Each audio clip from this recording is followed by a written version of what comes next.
Welcome to the in front of me Realme 9i, and I'll show you how to log out from Gmail account on this device. So first you should go into the Gmail application and then click right on the right upper corner.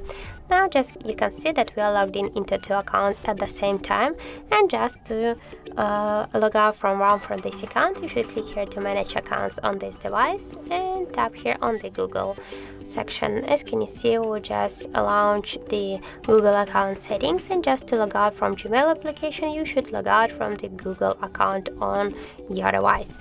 For example, we'll log out from the first one. Just click here once, and on the right upper corner click to these two dots and tap here to remove account. Now just confirm to remove account, and here you can see that in Google account settings we stay only with one account. And now we'll go back to the application, and as can you see, in application we also stay only with one account. So that's it. That's how to log out from Gmail account on Realme 9i. So that's it. Thank you guys for watching, and if you find this video helpful, don't forget to leave a like, comment and to subscribe our channel.